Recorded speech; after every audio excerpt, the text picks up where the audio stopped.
அன்பு நேயர்கள் அனைவருக்கும் என்னுடைய மனமார்ந்த இனிய வணக்கம். இன்னைக்கு நம்ம பார்க்க போறது ரிஷபம் ராசிக்கார நேயர்களுக்கான பிரத்யேகமான பலன்கள். நம்ம வீடியோ பதிவுக்குள்ள முழுமையா போறதுக்கு முன்னாடி ஒரு சின்ன விஷயம். நம்ம வாழ்க்கையில என்ன நடந்தாலும் நமக்கு துணையா நிக்கிற அந்த அழகன் முருகனை மனதார உருகி வணங்கிட்டு அப்புறமா வீடியோ பதிவுக்குள்ள போகலாங்க. ஓம் முருகா போற்றி, ஓம் முருகா போற்றி, ஓம் முருகா போற்றி, எனைக் காக்கும் முருகனே போற்றி. நிச்சயம் நமக்கு நல்லதே நடக்கும். நல்லது மட்டும்தான் நடக்குங்க. பொதுவாவே இந்த ரிஷபம் ராசிக்காரங்கள பத்தி சொல்லணும்னா, இவங்க எவ்வளவுதான் மாறி மாறி உழைச்சாலும் ஓயாம உழைச்சாலும் அதுக்கு ஏத்த ஒரு அங்கீகாரமோ மதிப்போ கிடைக்காத ராசியா தாங்க இவங்க இருக்காங்க. பல நேரங்கள்ல என்னடா இது நமக்கு ஒரு மதிப்பு கூட இல்லையா அப்படின்னு நினைக்கிற நிலைமை இருந்தாலும் பரவாயில்ல, டிட்டர்மெண்ட் பாசத்துக்கும் நேசத்துக்கும் கட்டுப்பட்டு தங்களுக்குள்ள இருக்கக்கூடிய அத்தனை துன்பத்தையும் கஷ்டத்தையும் வெளியே காட்டிக்காம மறைச்சுக்குவாங்க. சில நேரங்கள்ல அசிங்கத்தையும் அவமானத்தையும் கூட சந்திக்க நேரிடும். ஆனா அதையும் வெளிப்படுத்தா கேரிங், நான் அசிங்கப்பட்டாலும் பரவாயில்ல, என் குடும்பம் நல்லா இருக்கணும் அப்படின்னு தனக்குன்னு இருக்கக்கூடிய உறவுகளை காக்கக்கூடியவங்களா, மிக சிறந்த குணம் கொண்டவங்களா இவங்க இருக்காங்க. இவ்வளவு அருமையான தங்கமான நற்குணங்களை கொண்ட ரிஷபம் ராசிக்கார அன்பர்களே, எல்லாரும் நலமா இருக்கீங்களா? ஏங்கம்மா, நீங்க வேற எங்களை பார்த்து இப்படி ஒரு கேள்வியை கேக்குறீங்களே. எங்களை பார்த்தா இப்ப நலமா இருக்கிற மாதிரியா தெரியுது. எங்க வாழ்க்கையில ஒவ்வொரு நாளும் ஒவ்வொரு நிமிஷமும் பலவிதமான பிரச்சனைகளை எதிர்கொண்டு போராடி வாழ்ந்துகிட்டு இருக்கோம். நாங்களே ஏண்டா பிறந்தோம் அப்படின்னு கஷ்டப்பட்டுட்டு இருக்கோம். இந்த நிலைமையில எங்களை பார்த்து நலமா இருக்கீங்களான்னு ஒரு கேள்வி நீங்க கேட்டீங்களே அப்படின்னு நீங்க கலங்கி கண்ணீர் விடுறது எனக்கு நல்லாவே புரியுதுங்க. உங்க மனக்குமுறல் எனக்கு கேக்குது. ஆனா கலங்காதீங்க ரிஷபம் ராசிக்காரர்களே. இனி வரக்கூடிய காலங்கள்ல உங்க வாழ்க்கையில இருக்கக்கூடிய இந்த இக்கட்டான சூழ்நிலை எல்லாமே வெயிலை கண்ட பனித்துளி போல ஒரு கானல் நீரா மறையப் போகுது. உங்களுடைய நீண்ட நாள் கனவுகள், ஆசைகள் எல்லாமே ஒவ்வொன்னா நிறைவேறப் போகுதுங்க. குறிப்பா திருமணமாகாம ரொம்ப நாளா காத்துக்கிட்டு இருக்கவங்களுக்கு அந்த திருமணத் தடை முற்றிலுமா நீங்கி கெட்டி மேளம் கொட்டப்போகுது.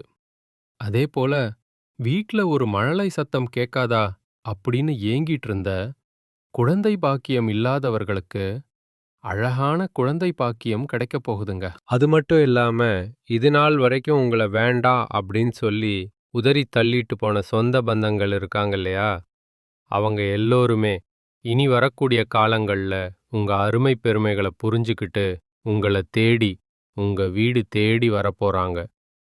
உங்களுடைய உடல்நிலை முன்ன விட ரொம்பவே ஆரோக்கியமா தெம்பா இருக்க போகுது. உங்க கையில பணப்புழக்கம் தாராளமா அதிக லெவல்ல இருக்க போகுதுங்க. மொத்தத்துல சொல்லணும்னா உங்க வாழ்க்கையே நீங்க ஆச்சரியப்படுற அளவுக்கு ஒரு அருமையான வாழ்க்கையா மாறப்போகுதுங்க. சரிங்க ரிஷபம் ராசிக்கார நேயர்களே, இந்த மாதம் கிரகநிலை எப்படி இருக்குன்னு கொஞ்சம் விரிவா பார்க்கலாங்க. உங்க ராசியிலேயே சந்திர பகவான் இருக்காரு. வாக்கு மற்றும் குடும்பஸ்தானத்துல குரு பகவான் அமர்ந்திருக்காரு. சுகஸ்தானத்துல ஞானகாரகன் கேது பகவான் இருக்காங்க. கொஞ்சம் கவனிக்க வேண்டிய விஷயம் என்னன்னா, அஷ்டமஸ்தானத்துல சூரிய பகவானும் புதன் பகவானும் சுக்கிர பகவானும் கூடவே செவ்வாய் பகவானும் சேர்ந்து இருக்காங்க. தொழில் ஸ்தானத்துல கர்மகாரகன் சனி பகவானும் ராகு பகவானும் இருக்காங்க. ராசி மண்டலத்துல 2வதா இருக்கக்கூடிய ஒரு கம்பீரமான ராசி தாங்க நம்மள்டைய ரிஷபம் ராசி. இந்த ரிஷபம் ராசியில கார்த்திகை நட்சத்திரத்தோட 2, 3, 4ஆம் பாதங்களும், ரோகிணி நட்சத்திரம் முழுவதும், மிருகசீரிஷம் நட்சத்திரத்தோட 1ஆம் பாதம் 2ஆம் பாதம் இதெல்லாம் இந்த ராசியில அடங்குங்க. ரிஷபம் ராசிக்காரங்களுடைய ராசி அதிபதி யாருன்னு பார்த்தீங்கன்னா அது சுக்கிர பகவானுங்க. ரிஷபம் ராசிக்காரர்களுக்கு நட்பு ராசியா, அதாவது சாதகமான ராசியா இருக்கக்கூடியவங்க யாருன்னு பார்த்தீங்கன்னா மிதுனம், மகரம், கன்னி, கும்ப ராசிக்காரங்க தாங்க.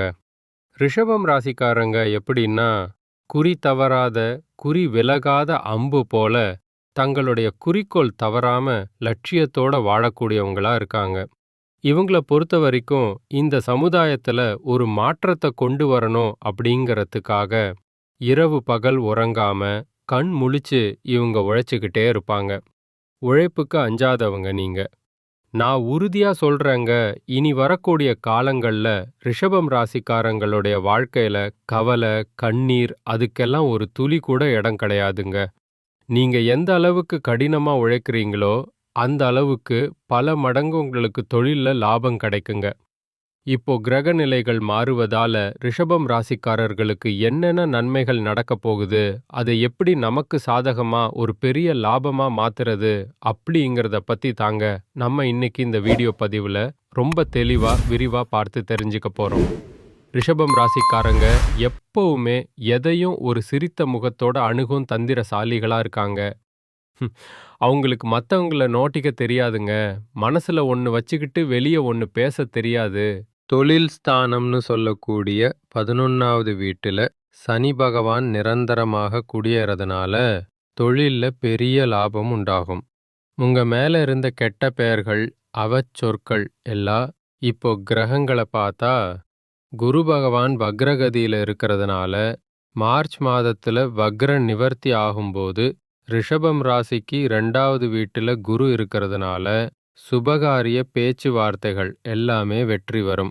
குடும்பத்துல ரொம்ப நாளா நடக்காம இருந்த சந்தோஷமான மங்கள காரியங்கள் எல்லாமே தடபுடலா நடக்குங்க. அதே போல ரிஷபம் ராசிக்கு 8வது வீட்டுல செவ்வாய் உச்சம் பெற்றிருக்கிறதுனால உங்களுக்கு இருந்த பெரிய பெரிய மருத்துவ பிரச்சனைகள் கூட தீருங்க. இது ரொம்ப முக்கியமான விஷயம். இதுவரைக்கும் பார்க்காத வைத்தியரை நீங்க பார்க்க வேண்டிய கட்டாயம் வர செய்யுங்க. அப்படி பார்க்கும்போது அவர் போடும் ஒரே ஒரு ஊசியால உங்க உடம்புல இருந்த பெரிய வியாதி கூட காணல் நீரா மறைஞ்சு போயிருங்க. இதனால உங்களுக்கு மருத்துவ செலவுகள் பெரிய அளவுல குறைய போகுதுங்க. வரப்போற பிப்ரவரி மாதம் 20ஆம் தேதி புதன் வக்கரகதி அடையும் போது உங்களுக்கு யாரெல்லாம் குழி தோண்டுகிறார்கள், யாரெல்லாம் உங்களை ஏமாற்றுகிறார்கள், யாரெல்லாம் விருப்பம் இல்லாம உங்க கூட நடிக்கிறாங்க, சர்ப்ரைஸ் குறிப்பா உங்க குடும்பத்துக்கு பாதகமா செய்திகளை யாரெல்லாம் பரப்புறாங்க அப்படிங்கிறது புதன் பகவான் தோலுரிச்சு உங்களுக்கு காட்டி கொடுத்துருவாரு. எதிரிகள் யாருன்னு நீங்க தெளிவா தெரிஞ்சுப்பீங்க. அடுத்து சுக்கிர பகவான் தனுசு, மகரம், கும்பம், மீனம் ஆகிய ராசிகளை கடந்து செல்லும்போது ரிஷபம் ராசிக்கு 9ஆம் வீட்டிலிருந்து 10வது வீட்டுக்கு வரும்போது ஒரு மிகப்பெரிய பதவி யோகத்தை அவர் கொடுப்பாரு. எல்லாமே விலகி போயிரும். மற்றவங்க கிட்ட இருந்து நம்பிக்கையை பெறக்கூடிய ஒரு அற்புதமான நேரமா இந்த நேரம் உங்களுக்கு இருக்குங்க. இப்போ இந்த நன்மைகள் எல்லாம் நடக்கிறதுக்கு ஒரு சின்ன பரிகாரம் சொல்றேன், குடிச்சுக்கோங்க. பரிகாரமா ஒரு 11 மிளகை எடுத்துக்கோங்க. அதை ஒரு சிகப்பு துணியில கட்டி கால பைரவருக்கு தேய்பிறை அஷ்டமி அன்னைக்கு நெய் தீபம் போடணுங்க. இது ரொம்ப சக்தி வாய்ந்தது. அதே போல அபிராமி அந்தாதியில் இருக்கக்கூடிய 2வது பாடலை நீங்க தினமும் படிக்கணுங்க. இன்னொரு முக்கியமான பரிகாரம், எலுமிச்சம்பழத்தை 2ஆக வெட்டி அதுல குங்குமம் வச்சு உங்க வீட்டை 3 முறை சுற்றி வாசல்ல பிழிந்து விடுங்க. இதனால உங்க வீட்டுக்கு இருக்கக்கூடிய கண் திருஷ்டி, பகை, பிரச்சனைகள் இது எல்லாமே விலகி போயிரும். உங்க வாழ்க்கை அருமையா நிம்மதியா மாறி போயிரும். நான் முன்னாடியே சொன்ன மாதிரி திருமணம் ஆகாதவங்களுக்கு திருமணத்தடை நீங்கி உங்களுக்கு ஏற்ற சரியான மனசுக்கு பிடிச்ச வாழ்க்கை துணையோடு திருமணம் நடக்கப் போகுதுங்க. குழந்தை பாக்கியம் இல்லாதவர்களுக்கு அந்த இறைவன் அருளால குழந்தை பாக்கியம் கிடைக்கப் போகுதுங்க. பூர்வீக சொத்து ரீதியாக ரொம்ப நாளா இழுபறியா இருந்த அனைத்து பிரச்சனைகளுக்கும் ஒரு சுமூகமான தீர்வு கிடைக்கப் போகுதுங்க. உங்க வாழ்க்கையில இனி வரக்கூடிய காலங்கள்ல கவலை, கண்ணீர் அப்படிங்கிற பேச்சுக்கெல்லாம் ஒரு துளி கூட இடம் கிடையாதுங்க. படிச்சு முடிச்சிட்டு ரொம்ப நாளா வேலை தேடிட்டு இருக்க இளைஞர்களுக்கு அவங்க படிப்புக்கும் தகுதிக்கும் ஏற்றாறு போல ஒரு நல்ல வேலை, கௌரவமான வேலை கிடைக்கப் போகுதுங்க. நான் உங்ககிட்ட ஒரு கேள்வி கேட்குறேன். இந்த உலகத்துல யாருங்க உண்மையான கோடீஸ்வரன்? கோடி கோடியா பணம் வச்சிருக்கிறவங்களா? இல்ல பிடிச்ச உணவுகள வகை வகையா சாப்பிடுறவங்களா? இல்ல பிடிச்ச உறவுகள் கிட்ட மணிக்கணக்கா பேசுறவங்களா? உண்மைய சொல்லணும்னா, இதுல யாருமே கோடீஸ்வரன் கிடையாதுங்க.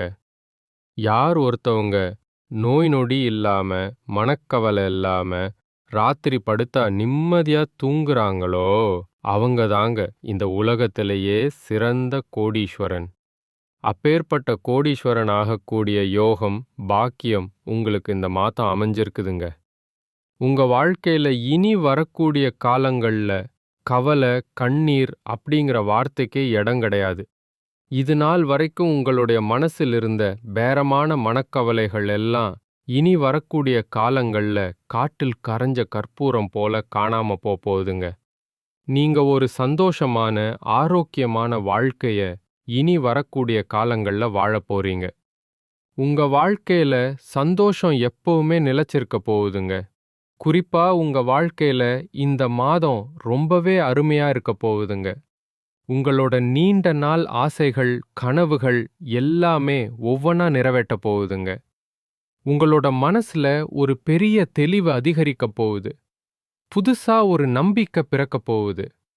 இவங்களால இது முடியாது அப்படின்னு அடுத்தவங்க ஒதுக்கி வச்ச காரியத்தை கூட நீங்க அழகா திட்டந்தீட்டி முயற்சி பண்ணி அந்த காரியத்துல நீங்க வெற்றி அடைஞ்சு காட்டப் போறீங்க.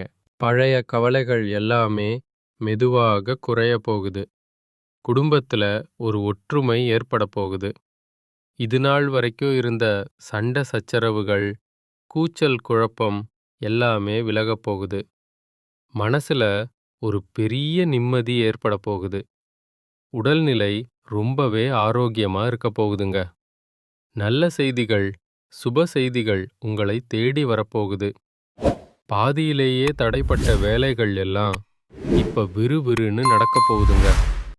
பொருளாதார நிலை, அதாவது தனவரவு மெதுவாக உயரப்போகுது. உங்ககிட்ட சேமிப்பு செய்யணும் அப்படிங்கிற எண்ணம் வரப்போகுதுங்க. நீண்ட நாளா இருந்த உடல் சோர்வு குறைய போகுது. உங்களுடைய உறக்கம் சீராக இருக்க போகுதுங்க.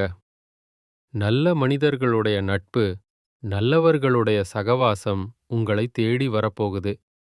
சமூகத்துல உங்களுடைய மதிப்பும் மரியாதையும் உயரப்போகுதுங்க. வேலை செய்யற இடத்துல உங்க உழைப்புக்கான பாராட்டு உங்களுக்கு கிடைக்கப் போகுது. புதிய வாய்ப்புகள் உங்களை தேடி கதவை தட்டப் போகுது. உங்களுடைய கற்றல் திறன், அதாவது புதுசா தெரிஞ்சிக்கிற ஆர்வம் அதிகரிக்கப் போகுது. ஆன்மீகத்தின் மீது உங்களுடைய ஆர்வம் மற்றும் ஈடுபாடு அதிகரிக்கப் போகுது. உங்க மனசுல இருந்த தேவையற்ற பயம் குறையப் போகுது. தன்னம்பிக்கை அதிகரிக்கப் போகுதுங்க. பழைய பிரச்சனைகளுக்கெல்லாம் ஒரு நிரந்தர தீர்வு கிடைக்கப் போகுதுங்க. மொத்தத்துல குடும்பத்துல மகிழ்ச்சி ஏற்பட போகுது. சுபகாரியங்கள் அடுக்கடுக்கா வரிசையா நடக்கப் போகுது. நீங்கள் செல்லக்கூடிய பயணங்கள், அது எதுவா இருந்தாலும் உங்களுக்கு நன்மை தரக்கூடியதாக அமையப் போகுது. வீண் செலவுகள் எல்லாமே குறையப் போகுது. உங்களால நல்ல முடிவுகள், தீர்க்கமான முடிவுகள் எடுக்க முடியுங்க. மன அமைதி கிடைக்குங்க. கணவன் மனைவி உறவுகள்ல புரிதல் அதிகரிக்கும். உங்களுடைய முயற்சிகள் எல்லாமே வெற்றி பெறுங்க. இவ்வளவு நாளா நீங்க காத்துக்கிட்டு இருந்தீங்க இல்லையா? அந்த பொறுமைக்கான பலன் நிச்சயமா உங்களுக்கு இந்த காலகட்டத்துல கிடைத்தே தீரும். நீங்க எதிர்பார்த்த உதவி சரியான நேரத்துல உங்களை தேடி வரும். எதிர்கால நம்பிக்கை அதிகரிக்கும். உங்க வாழ்க்கையில சந்தோஷம் என்னைக்கும் நிலைச்சிருக்க போகுது. உங்களுடைய ஆசைகள், கனவுகள் எல்லாமே படிப்படியா ஸ்டெப் பை ஸ்டெப்பா நிறைவேறப் போகுது. உங்களுடைய வாழ்க்கையில இது நாள் வரைக்கும் இருந்த அனைத்து கஷ்டத்துக்கும் ஒரு முடிவு, ஒரு தீர்வு கிடைக்கப் போகுதுங்க. மனிதனா பிறந்த ஒவ்வொருவருக்கும் ஆசை இருக்க தாங்க செய்யும். அது இயற்கை. ஆனா அந்த ஆசைகளை அடைய நம்ம நினைச்சா மட்டும் பத்தாதுங்க. முழு மனசோட நம்மளுடைய ஆசைகளை அடைவதற்கான வழிய ஒவ்வொரு நாளும் இன்னைக்கு என்ன பண்ணணும்னு யோசிச்சு அதற்கான திட்டங்களை தீட்டி உழைச்சுக்கிட்டே இருக்கணுங்க. உழைச்சா நிச்சயமா நம்மளுடைய ஆசைகள் எல்லாமே நிறைவேறுங்க. உங்க வாழ்க்கையில இனி வரக்கூடிய காலங்கள்ல உங்களுடைய அனைத்து ஆசைகளும் நிறைவேறப் போகுதுங்க. அப்படி ஒவ்வொரு மனிதனுக்கும் இருக்கக்கூடிய பொதுவான ஆசை என்னன்னு பாத்தீங்கன்னா, 16 செல்வங்களையும் அடைந்து குறைவில்லாம வாழணும் அப்படின்னு தான் ஒவ்வொரு மனிதனுடைய ஆசையும் இருக்குதுங்க. பணம் வேணும், பதவி வேணும், புகழ் வேணும், கௌரவம் வேணும் அப்படின்னு தான் ஒவ்வொரு மனிதனும் தினமும் வாழ்ந்துகிட்டு இருக்கான். அத நோக்கிய பயணத்தை தான் ஒவ்வொரு நாளும் மனிதன் வாழ்ந்துகிட்டு இருக்கான். ஆனா வருத்தமான விஷயம் என்னன்னா, ஒவ்வொரு நாளையும் ரசிச்சு வாழ்றது கிடையாது. எந்த ஒரு மனிதனும் ஏதோ ஒரு போராட்டத்துல தாங்க இந்த உலகத்துல வாழ்க்கைய வாழ்ந்துட்டு இருக்காங்க. ரிஷபம் ராசிக்காரர்களே, உங்கள் வாழ்க்கையில் மேலும் நல்லதெல்லாம் நடக்க நீங்க செய்யக்கூடிய இன்னொரு எளிய பரிகாரம் என்னன்னு பாத்தீங்கன்னா, உங்க வீட்டுக்கு பக்கத்துல இருக்கக்கூடிய ஆதரவற்ற வயதான முதியவர்களுக்கு உங்களால முடிஞ்ச சின்ன சின்ன உதவிகள செஞ்சுக்கிட்டு வாங்க. இந்த உதவிய நீங்க செய்யறதன் மூலமா, நீங்க உங்க வாழ்க்கையில தெரிஞ்சோ தெரியாமலோ செய்த பாவங்கள் எல்லாம் குறைந்து, உங்களுடைய எண்ணம் போல உங்கள் வாழ்க்கையில் எல்லாமே நல்லபடியா நடக்கும். நான் உறுதியா சொல்றேங்க, இனி வரக்கூடிய காலங்கள்ல உங்களுக்கு நல்லது மட்டும்தான் நடக்கும். நன்மை மட்டும்தான் நடக்கும். நன்றி, வணக்கம்.